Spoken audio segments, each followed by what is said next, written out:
In 1793, in his letter to Britain's King George III, China's Qianlong Emperor rejected all the British requests to improve the state of trade between England and China. After all, the Middle Kingdom possesses all things in prolific abundance. There is no need to import the manufactures of outside barbarians.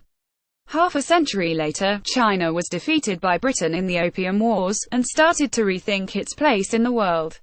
Ever since, Chinese elites have been searching for answers to the same question: how to make China great again. The Communist Party in China has always claimed that the answer is communism, in more recent years, socialism with Chinese characteristics, and that the party is the only force capable of building and maintaining that order.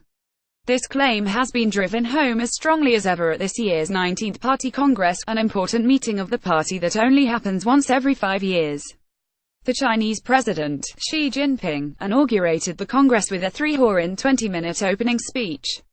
His message was clear: a confident China is coming back to claim its rightful place of the world and find back the past glory of Chinese civilization. See also spy agency flags, rising threat of Chinese infiltration of Australian universities. Chinese President Xi Jinping and other high-ranking officials arrived for the opening session of the 19th National Congress of the Communist Party of China at the Great Hall of the People in Beijing, China, October 18, 2017. Source: Reuters. Demir Sagalj. The speech was striking for its sheer ideological confidence.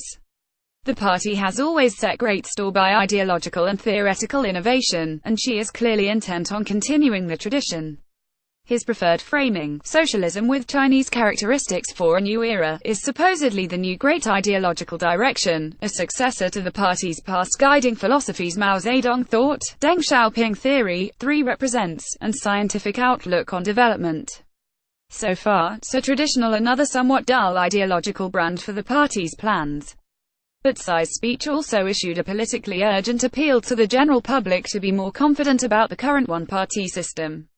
Harmonious and beautiful. According to Xi, China will push for political system reform and develop China's socialist democracy, but it will never copy the foreign political model of Western liberal democracy.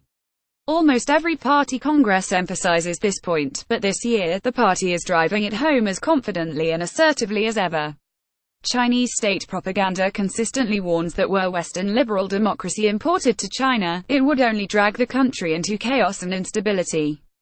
As far as the Chinese authorities are concerned, Donald Trump's rise to the presidency in the US and the chaos of Brexit in the UK are glaring examples of democratic failure, and they make excellent grist for the propaganda mill.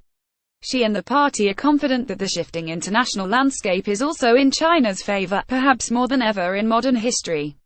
In a US-dominated unipolar world, China never had the space nor the capacity to realize its potential as a global power. But even before the rise of Trump, China had by some measures become the largest economy in the world, and it's long been perceived as the next superpower. Now, the power gap left by America's global retreat under Trump will only elevate China's role in the world order. Now this opportunity has presented itself. Xi is not shying away from spelling out his ambitions. From 20,202,035, he aims to achieve the basic modernization of socialism, with clear economic, political and environmental goals from 2035 to the mid-21st century. Those goals will be further pursed to make China a world-leading socialist power, prosperous, democratic, civilized, harmonious and beautiful. See also Indian Defense Minister teaches Namaste to Chinese soldiers. Primary school students dressed in replica Red Army uniforms attend a flag-raising ceremony at Tiananmen Square in Beijing, China, October 14, 2017.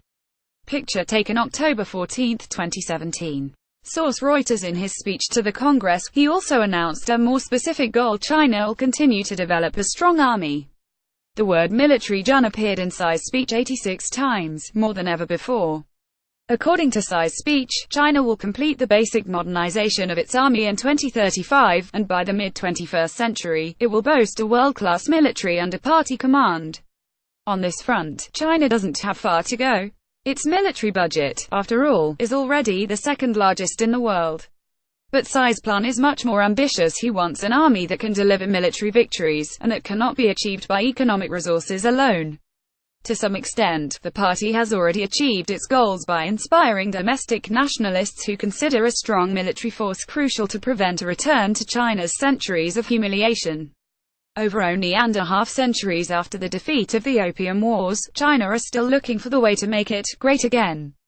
The party is asking for another 3 decades monopoly on power in exchange for reviving the Middle Kingdom by the mid-21st century, about 2 centuries after the Opium Wars.